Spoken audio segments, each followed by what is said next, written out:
arranged marriages are very common when it comes to Indian culture, but now, because of technology, it turns out that arranged marriages are evolving into semi-arranged marriages. Let me explain. So now there are a number of dating websites. I can't really call them dating websites. They're marriage websites for Indian families who are looking to arrange their daughters with an Indian man who is either in a similar caste or a higher caste. Now, as a result of this, it's fascinating. All of a sudden, young women are having more of a say in who they have to marry, right? Before, they didn't have a say at all. A father would decide who her daughter's going to marry. She wouldn't even get to see who the guy is until the wedding day. But now they get to go through profiles together and make these decisions together. So I want to give you a few examples. The numbers are kind of amazing. Each year, roughly 8 million mostly teenage brides marry men chosen entirely by their parents, with many meeting their grooms for the first time on their wedding day. Refusals can be met with violence and sometimes murder. However, these websites are changing things. The websites, India now has more than 1,500 of them, nationalize the pool of prospective spouses, giving parents thousands more choices while still allowing them to adhere to long-standing restrictions regarding caste and religion. So that's a really interesting thing, because before, as I said, a woman had no say in who she's going to marry. But now all of a sudden they do have a say. And also consider the fact that everyone has a smartphone. So the article that I read talked a little bit, this is in the New York Times, they talked a little bit about this one family, right? Do you think when something goes wrong with an Indian smartphone, there's somebody on the other end of the phone still pretending to be Randy? Is really an American trying to sound like an Indian guy? Randy from Cleveland. That's funny.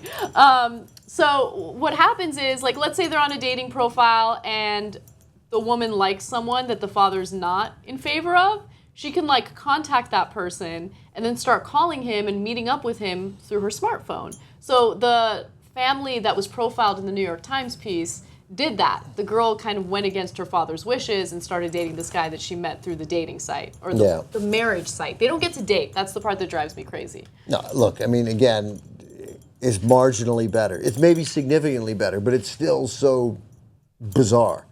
It is still so inherently messed up. But yeah, it's a little better. And I like that story, that main story in there was this one girl who's like 27, and her father picked a guy, and he'd colored his hair.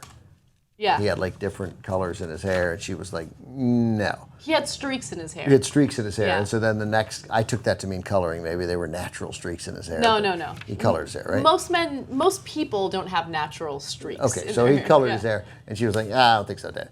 And then, so he picked somebody else, and she was like, nope. And then somebody else, and she was like, no. And so, like, she ran, like, his dad came with 7 people, no. And then one, he didn't mind, but it turned out they were a part of a subcaste, and they can't get together. Yeah. I'm sure I'm getting the terminology wrong. And then they struck up a friendship, and then at the end, she was like, we kind of like each other, Dad. We've chosen each other. And he was like, all right. But that's the thing. She got lucky. Totally. Because in some cases, if a woman doesn't follow along with the wishes of her family or her parents, they can not only, treat her with violence. There have been cases where women have been murdered by their own family members because they're so worried about the way they'll be perceived by society. I love that the internet and technology is changing this. The whole notion of an arranged marriage is beyond antiquated.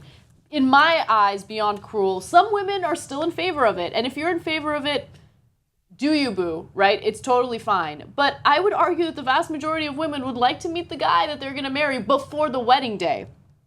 So one person who was interviewed for the piece talks about the person that she ended up marrying, right? And it was an arranged marriage. And she said this: I wouldn't say that I'm head over heels madly in love with my husband, but he gives me a lot of comfort, and I see a friend in him. That sounds terrible. Yeah, that's right. You have your entire life to feel that way about someone, right? Yeah, wait till 6 or 7 years into your marriage. That's when you start feeling that way about someone. That's when you start feeling that way, right? Yeah. In the beginning, you should feel a little bit of excitement. Yeah, although, I mean, who are we to say what the best way to get married is? I mean, I think we can safely say this is the wrong way. But the idea of people getting married when they're not head over heels in love at the beginning is interesting. Yeah. Like if they can like each other and have some respect for each other. And then anecdotally you hear stories, and then they're like people, like they grow to love each other. I don't know, but I mean, we have a system where you're head over heels in love and you can't keep your hands off each other, and then half of them end up not working. So, you know, it's interesting because as you get older, then I'm not talking about me, but you make different than people make. I mean, really older. You know, people are constantly when they're in their 60s and 70s, like, it's a good companion. You know, and we don't sneer at it then. Yeah. I don't know. I'm just saying we may not have it totally figured out. We don't, and I don't want to sound too judgmental. I don't like the notion of an arranged marriage. I'm not in favor of it.